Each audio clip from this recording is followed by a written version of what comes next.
एक बार एक जगह कथा हुई और एक व्यक्ति था उस स्थान के, उस जगह के बहुत बड़ा सेठ था, बहुत अमीर था, लेकिन वो जीवन में कभी दान करता ही नहीं था। आप लोग ध्यान से सुनेगा, बड़ी अच्छी बात है, प्यार से बोलो, जोर से बोलो ना, और जोर से बोल दो ना। तो वो कभी दान नहीं करता था, लेकिन वहां के लोगों ने व्यंग्य में ही उस व्यक्ति का नाम रख दिया दानचंद्र। दानचंद्र नाम रख दिया व्यंग्य में। जो कभी दान ना करे उसका नाम दानचंद्र। अब सब कोई कहते हैं दानचंद्र कभी दान नहीं करता। और गांव वालों ने कहा देखो पुण्य कर्म हो रहा है, कथा हो रही है, अच्छे काम हो रहा हो तो वहाँ कभी कभी दान भी किया करो, जैसे मंदिर निर्माण जैसे काम में दान भी करना चाहिए।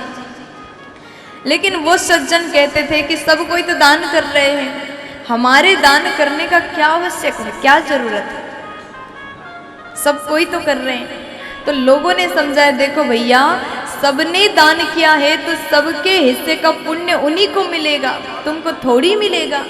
अगर तुम्हें पुण्य चाहिए तो तुम्हें भी दान करना होगा। अब जैसे इस प्रकार लोगों ने समझाया, और दानचंद्र से उसकी पत्नी भी बड़ी परेशान। कोई भी पत्नी होती है ना, वो चाहती है कि हमारे पति धार्मिक कार्य से जुड़ जाएं। हर पत्नियां चाहती, क्योंकि घर में पूजा पाठ करने वाली केवल घर की देवियां, घर की नारियां होती।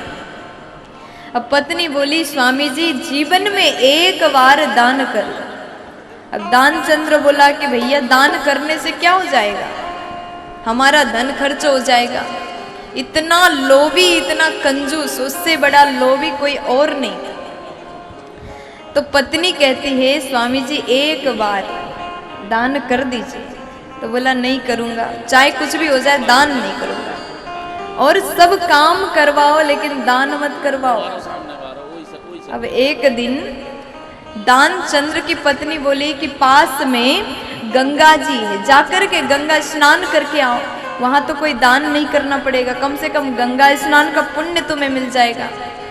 और पति बोला अच्छी बात है, मैंने कभी दान नहीं किया तो कम से कम ये वाला पुण्य तो मैं कर ही सकता हूं। अब वहां से 11-12 किलोमीटर दूर गंगा जी थी। दानचंद्र ने सोचा कि अगर मैं किसी साधन को लेकर के जाऊं तो पैसे खर्च हो जाएंगे, इसलिए पैदल ही जाता।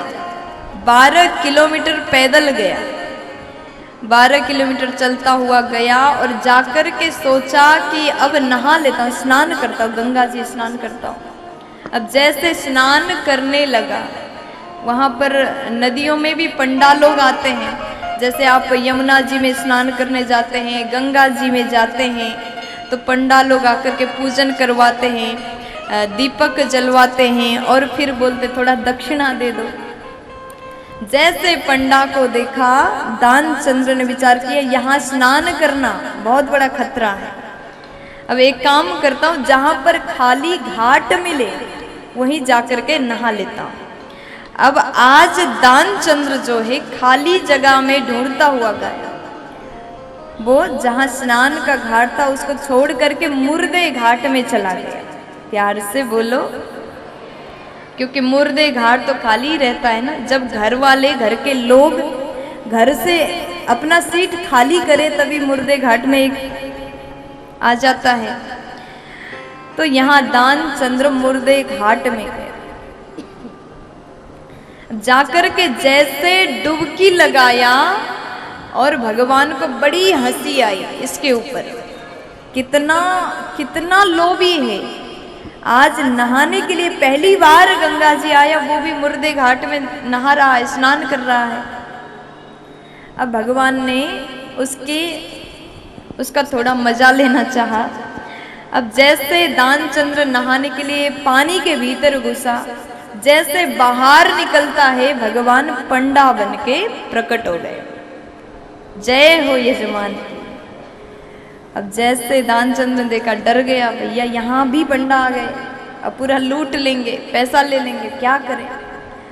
तो पंडा जी बोले, भगवान पंडा बन के आए थे, पंडा जी बोले कि मुझे बस साल में एक आध भक्त ऐसे आ जाते जो पूरे साल की व्यवस्था मेरी कर देते।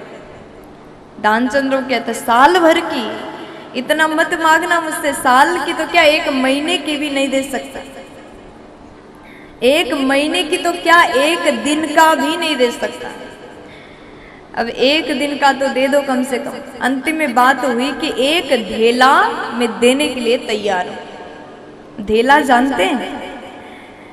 पहले पहले धेला चलता था, एक धेला मैं दूंगा।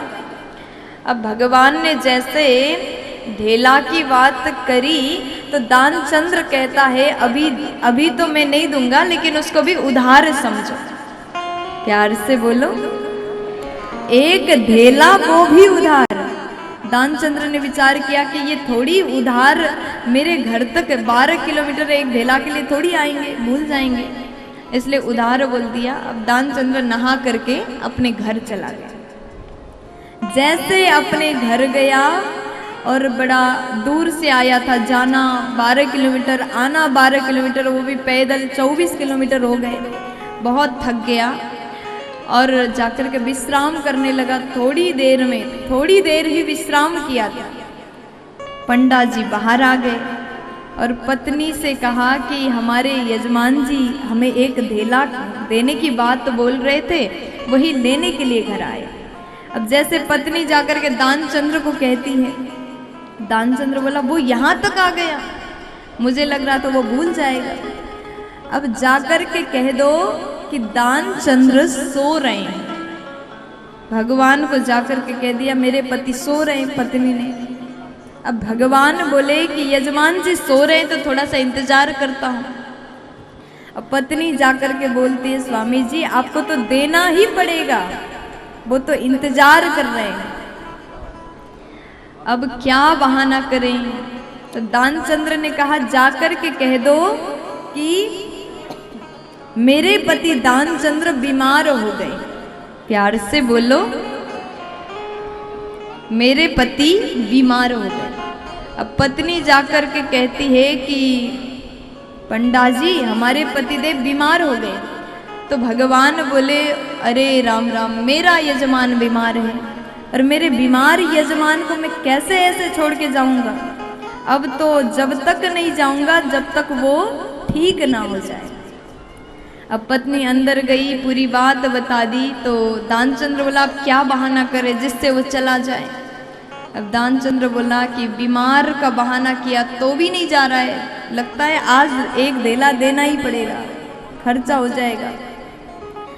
तो दानचंद्र ने कहा कि जाकर के कह दो दानचंद्र जो है मर गए। प्यार से बोलो। अब पत्नी गई, अब मर गए ये न्यूज़ देना है तो थोड़ा रो करके देना चाहिए, हंसते हुए थोड़ी कोई बोलेगा कि मेरे पति मर गए।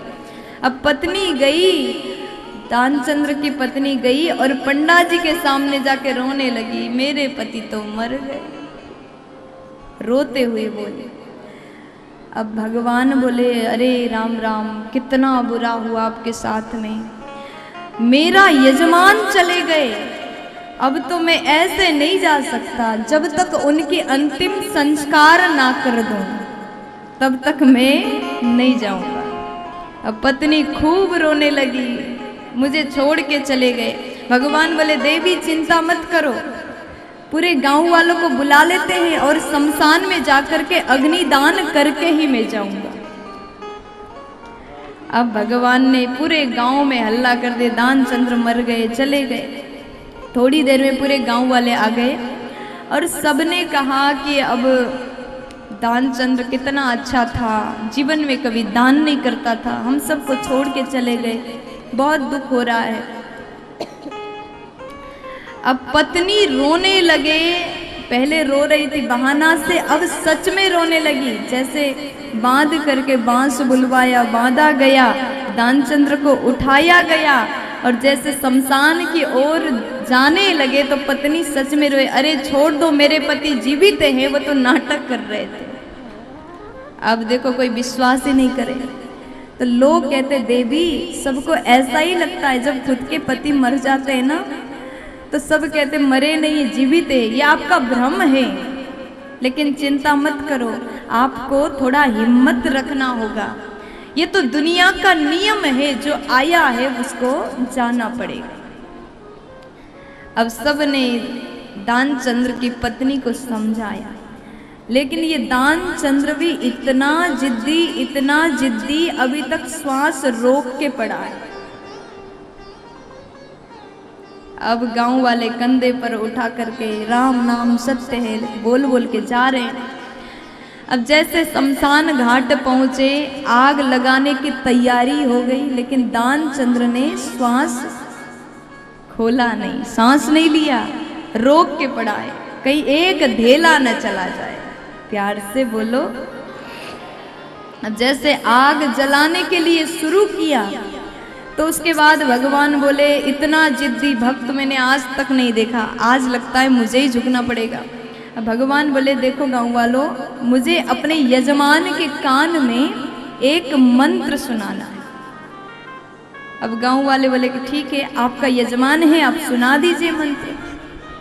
तो भगवान दानचंद्र के कान में जाकर के कहते हैं आया हूं बैकुंठ से। उसने सोचा कि मैं मर गया तो भगवान मुझे लेने आ गए। आया हूं बैकुंठ से, जैसे आंख खोल के देखा फिर वही पंडा सामने खड़ा, फिर नेत्र बंद करता है, अरे ये तो पंडा है, वही ठगी करने के लिए आया, धेला लेने आया। तो भगवान कहते हैं आया हूं बैकुंठ से, तुम हित नाता जोड़, तुम्हारे साथ नाता जोड़ने के लिए बैकुंठ से आया।